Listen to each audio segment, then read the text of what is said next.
Hello, everybody. How's everybody doing? I hope y'all had a good Christmas. I hope you're ready for the new year. I hope you're all about that new year, new me type of stuff, because I was over 2020 when 2021 got here. And now I'm over 2021. I'm ready for 2022. Let's just get into it. Y'all already know.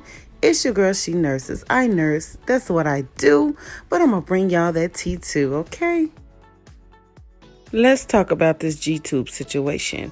Where I'm from, we call them Pegtubes. You can call them Gtubes. There are several facilities that still call them Gtubes. Now, let me let you know, it's named after its surgery, okay? It's a percutaneous endoscopic gastrostomy. That's the name PEG. Now, this is all fair use. We gonna get into some things because a lot of people are probably wondering, why are we using Gtubes? What are they for? Blah, blah, blah. I'm going to give you the most astute meaning that I can, and just so you can understand it. Now, I do work in the ICU, so I see this every time I go to work. The PEG tubes, what we call them, are named after the procedure.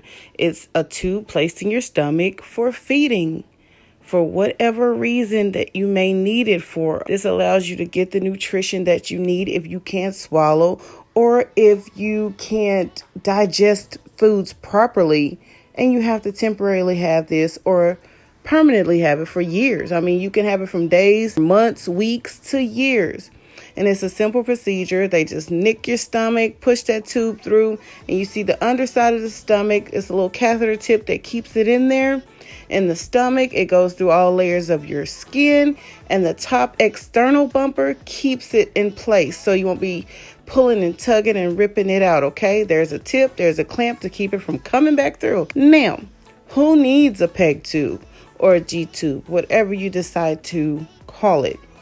Anybody with a brain injury that obviously are not cognitive enough to eat, to swallow, stroke patients, gunshot wounds, vehicle accidents, cancers. I mean, it's all types of things that will make you not able to eat, swallow, or process your nutrition properly, okay? And there's always situations that come up that you've never heard of on the internet that will warrant somebody to need a Gtube. It's all kind of things, all kinds of reasons why you would need a Gtube. But the main reason is if you can't eat or drink by mouth, you can't swallow, you have something serious going on, or your body is just not processing your nutrients from the foods in their regular consistency, and you're having issues, digestive issues, many things that will warrant a Gtube. This is how they usually look without the bandages being over them. This looks pretty healthy to me. There's no leakage. The hole is not extra big at the incision site. Looks good to me, okay? As long as they don't look infected. This is how people feed themselves. You unclamp it, but make sure you have that little syringe in there before you unclamp it, and don't have anything because it will make a mess, okay? That's in your stomach, so something's going to come out. Now, a Gtube is not the only thing. You have an ngtube. You have an ogtube. One is going through your nose, ng. One is going through your mouth, og. It just depends on your doctor's preference or what else could be going on with you. This is a little cartoon that I saw, and I really like that. The NG tube, nasal, is going through your nares, okay? Hey, that's it. That's all.